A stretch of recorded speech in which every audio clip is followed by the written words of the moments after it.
এখন চলছে ভর্তি মৌসুম। আর ভর্তি মৌসুমে এসেই যে প্রশ্নগুলো সবার আগে ঘুরে ফিরে আসে স্বাদ আর সামর্থ্যের কারণে, সেগুলো হচ্ছে জাতীয় বিশ্ববিদ্যালয় ভালো নাকি বেসরকারি বিশ্ববিদ্যালয় ভালো।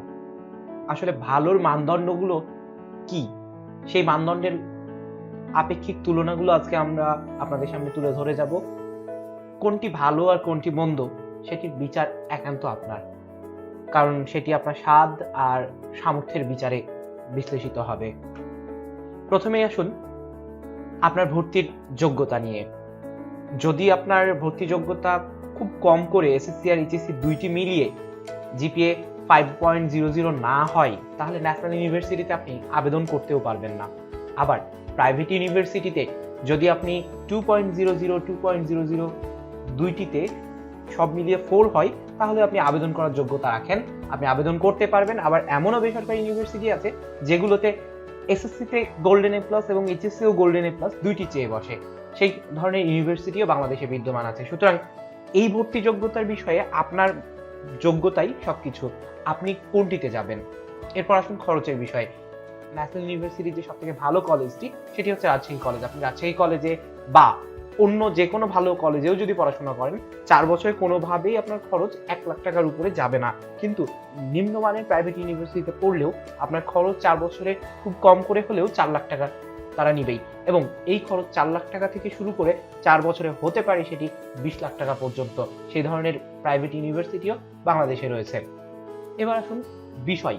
আমরা প্রথমেই ভর্তি যোগ্যতার পরে যে জিনিসটি নিই সেটি হচ্ছে আমি ট্রিপলি পড়তে চাই, আমি কম্পিউটার সায়েন্স পড়তে চাই, আমি আরো অনেক বিষয় পড়তে চাই। কিন্তু ন্যাশনাল ইউনিভার্সিটিতে তাত্ত্বিক বিষয়গুলো বেশি, অর্থাৎ থিওরিটিক্যাল যে বিষয়গুলো যেমন pure physics, pure math, pure chemistry, biology, এই ধরনের বিষয়গুলো বেশি। কিন্তু প্রাইভেট ইউনিভার্সিটি যেটি হয় সেটি হচ্ছে প্রাইভেট ইউনিভার্সিটি অনুমোদনের সাথে সাথেই ট্রিপলি, সিএসসি, কম্পিউটার সায়েন্স বা এই ধরনের আরো অনেক বিষয়, ফার্মেসি, ল, এই ধরনের বিষয়গুলো। সুতরাং এখানে তাত্ত্বিক বিষয় বেশি জাতীয় বিশ্ববিদ্যালয়, এবং প্রাইভেট ইউনিভার্সিটিতে আসলে প্রফেশনাল সাবজেক্টটাই বেশি। এরপর ক্যাম্পাসের বিষয়ে আসুন।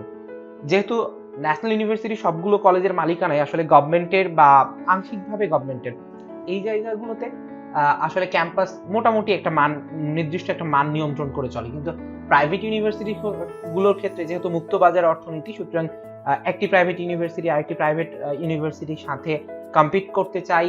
তাই আমাদের দেশে যেমন আমরা কর্পোরেট ভবনেও প্রাইভেট ইউনিভার্সিটি দেখেছি, তেমন আসলে আবাসিক ভবনেও প্রাইভেট ইউনিভার্সিটি রয়েছে। এরপর আসুন সার্টিফিকেটের মান বিষয়ে। সার্টিফিকেটের মান ন্যাশনাল ইউনিভার্সিটিগুলোর ক্ষেত্রে আপনি যে কলেজ থেকে পাস করেন না কেন কম বেশি একই রকম, কিন্তু প্রাইভেট ইউনিভার্সিটিগুলোর ক্ষেত্রে এটি অনেক বেশি ভ্যারি করবে। আপনার সবগুলো প্রাইভেট ইউনিভার্সিটির সার্টিফিকেটের মান এক না, সেটি কিছু ক্ষেত্রে ন্যাশনাল ইউনিভার্সিটির ক্ষেত্রে অনেক বেশি ভালো সার্টিফিকেটের মান পাবেন, আবার কিছু ক্ষেত্রে অনেক কম। এবার আসুন চাকরির বাজারে চাহিদা। চাকরির বাজারে ন্যাশনাল ইউনিভার্সিটির ছেলেপেলের চাহিদা কিছুটা কম থাকে, যেটি সত্যিকার অর্থে প্রাইভেট ইউনিভার্সিটির চাহিদা তুলনামূলক বেশি। আমাদের যে শিক্ষক মন্ডলী আমাদের অধ্যয়ন করান, সেখানে জাতীয় ইউনিভার্সিটিতে সাধারণত আসেন বিসিএস ক্যাডারগণ বা বেসরকারি কলেজ থেকে আসেন, কিন্তু প্রাইভেট ইউনিভার্সিটির ক্ষেত্রে বিসিএস ক্যাডাররা তো আসলে এখানে আসেন না, এখানে আসেন সাবজেক্ট এক্সপার্টরা, যারা কিনা হয়তো পাবলিক ইউনিভার্সিটিতে টিচার হতে পারেননি, তারপরে যারা থাকেন অর্থাৎ সিরিয়ালে যাদের মেধা তালিকায় স্থান থাকে 4 বা 5, তারা আসলে প্রাইভেট ইউনিভার্সিটিতে টিচার হন। সুতরাং এখানে তাদের সাবজেক্ট অভিজ্ঞতা অনেক বেশি থাকে। এরপরে আসেন ক্লাসের পরিমাণ। জাতীয় ইউনিভার্সিটিতে সব জায়গায় ক্লাস করা লাগে না, এখানে ক্লাসের পরিমাণ অনেক কম থাকে, কিন্তু প্রাইভেট ইউনিভার্সিটিতে ক্লাসের পরিমাণ আসলে বেশি থাকে। ক্লাসে উপস্থিতির যে বিষয়টি সেটি হচ্ছে ন্যাশনাল ইউনিভার্সিটিতে এটি ম্যান্ডেটরি নয়। কিছু কলেজ আছে যেখানে আপনাকে বাধ্যতামূলক ক্লাসে উপস্থিত হতে হবে, কিন্তু প্রাইভেট ইউনিভার্সিটির কিছু জায়গা আছে যেগুলোতে ক্লাসে উপস্থিত সব সময় সব ইউনিভার্সিটিতেই খুব বেশি জরুরি। এরপরে আসুন গবেষণাগার। আপনি যদি রিসার্চ লেভেলের কোনো সাবজেক্টে পড়েন, ট্রিপলি, সিএসসি এই ধরনের সাবজেক্টে, তাহলে ন্যাশনাল ইউনিভার্সিটির যে কলেজগুলো আপনাকে আসলে এই সাবজেক্টটি দিবে, সেই কলেজও আসলে আপনাকে খুব বেশি উন্নত গবেষণাগার দিতে পারবে না। কিন্তু প্রাইভেট ইউনিভার্সিটির গবেষণাগারগুলো, ল্যাবগুলো আসলে অনেক বেশি আধুনিক। এরপর আসুন আপনাকে আসলে কত দিনে শেষ করতে পারবেন। আপনি জাতীয় বিশ্ববিদ্যালয়ে যদি আপনি অনার্স কোর্সে ভর্তি হন, তাহলে খুব কম করে হলেও 4 বছর থেকে 4.5 বছরের মতো একটা সময় লেগে যাবে, এবং প্রাইভেট ইউনিভার্সিটিতে সেটি 4 বছরের বেশি না, যদি না আপনার ভাগ্য খারাপ হয়, আপনি ফেল করেন। এরপরে আসুন নেটওয়ার্কিং, কমিউনিকেশন স্কিল। যে বিষয়টি সেটি হচ্ছে ন্যাশনাল ইউনিভার্সিটিতে ছেলেপেলের মধ্যে খুবই কম খুঁজে পাওয়া যায়। ব্যতিক্রম যে নাই আমি সে কথা বলবো না, কিন্তু প্রাইভেট ইউনিভার্সিটির ক্ষেত্রে নেটওয়ার্কিং এর পরিমাণটা অনেক বেশি থাকে। উপস্থাপনা, ন্যাশনাল ইউনিভার্সিটিতে আগেই বলেছি যে ক্লাস কম হয়, ক্লাসে উপস্থিত জরুরি, সুতরাং তারা উপস্থাপনা বা প্রেজেন্টেশন যে স্কিল, নিজেকে বা নিজের রিসার্চ কাজকে উপস্থাপন করার যে জায়গাটা, সেখানে তারা কম পারদর্শী হয়। কিন্তু প্রাইভেট ইউনিভার্সিটিগুলোর ক্ষেত্রে দেখা যায় যে তারা বেশ বাকপটু হয়ে থাকে। হলে থাকার যে সুবিধা, খুবই কম প্রাইভেট ইউনিভার্সিটি আছে যাদের নিজস্ব হল সিস্টেম আছে, কিন্তু ন্যাশনাল ইউনিভার্সিটির ক্ষেত্রে হলে থাকার সুব্যবস্থা রয়েছে।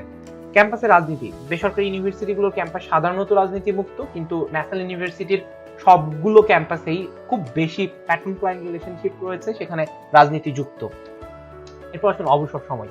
ন্যাশনাল ইউনিভার্সিটির বেশিরভাগ কলেজেই যেহেতু ক্লাস হয় না, তাই তাদের অবসরই অবসর, কিন্তু প্রাইভেট ইউনিভার্সিটিতে যেহেতু ক্লাস হয়, তাই অবসর সময় আপনি পাবেন খুবই কম। তাই আপনি যদি অন্য কোনো কাজ করতে চান, তাহলে আসলে আপনার জন্য ন্যাশনাল ইউনিভার্সিটি পারফেক্ট। এবার রেজাল্ট করা, যেহেতু জাতীয় বিশ্ববিদ্যালয়ে একটি নির্দিষ্ট মানদণ্ড বিচারে সবগুলো কলেজের জন্য একই ধরনের কোশ্চিন করা হয়, তাই এখানে রেজাল্ট করা মোটামুটি কঠিন। কিন্তু প্রাইভেট ইউনিভার্সিটিগুলোর ক্ষেত্রে কিছু প্রাইভেট বিশ্ববিদ্যালয় আছে যারা আপনাকে সার্টিফিকেট ধরে দিয়ে দিবে, সেই ধরনের প্রাইভেট বিশ্ববিদ্যালয় আছে। আবার কিছু ইউনিভার্সিটি আছে যেখানে আসলে ফার্স্ট ক্লাস গ্রাজুয়েট তারা দিতেই চায় না, খুব কম দেয়, কারণ তারা মার্কেটে তাদের মানটা ঠিক রাখতে চায়। সুতরাং এখানে রেজাল্ট করা সহজ আবার কঠিন, কিন্তু ন্যাশনাল ইউনিভার্সিটিতে মোটামুটি একটা মান নিয়ন্ত্রণ করাই হয়। আত্মবিশ্বাসের ক্ষেত্রে, যেহেতু ন্যাশনাল ইউনিভার্সিটিতে ক্লাস কম হয়, প্রেজেন্টেশন জরুরি না, এইসব অনেক কিছু জিনিস বিবেচনা করে সাধারণত ন্যাশনাল ইউনিভার্সিটির স্টুডেন্টরা আত্মবিশ্বাসী কম হন, কিন্তু প্রাইভেট ইউনিভার্সিটির ক্ষেত্রে আত্মবিশ্বাসে ভরপুর থাকেন, ওভার কনফিডেন্টই থাকেন আমি বলবো প্রাইভেট ইউনিভার্সিটির ছাত্ররা। এবার আসুন সেমিনার কনফারেন্সের সুযোগ আসলে ন্যাশনাল ইউনিভার্সিটিতে নেই বললেই চলে, কিন্তু প্রাইভেট ইউনিভার্সিটিতে তারা বিভিন্ন সেমিনার কনফারেন্স করতেই থাকে, কারণ ছাত্রদের কাছ থেকে আসলে টাকাটা তো নিতে হবে। এরপর গবেষণার সুযোগ, আসলে ন্যাশনাল ইউনিভার্সিটিতে গবেষণা করার সুযোগ খুবই কম। সেখান থেকে আপনি চাইলেও রিসার্চ পেপার, জার্নাল পাবলিশ করতে পারবেন না, কিন্তু প্রাইভেট ইউনিভার্সিটির ক্ষেত্রে এই সুযোগগুলো তারা দেয়। অনেক ক্ষেত্রে তারা নিজেরা জার্নাল তৈরি করে এবং তারা বাজারে নিয়ে আসে, কারণ তাদেরকে দেখাতে হবে তারা খুব ভালো করছে, যাতে তারা পরবর্তীতে মার্কেটে আসতে পারে এবং মার্কেট থেকে স্টুডেন্ট নিতে পারে। তো এই ছিল আমাদের আসলে তুলনার জায়গাগুলো। আমরা আমাদের অভিজ্ঞতা এবং আমাদের যে বিভিন্ন অ্যানালাইসিস, সেখান থেকে এই বিষয়গুলো দেখেছি। এরপর কোনটি ভালো কোনটি খারাপ এটি নির্ধারণ করার দায়িত্ব একান্ত আপনার।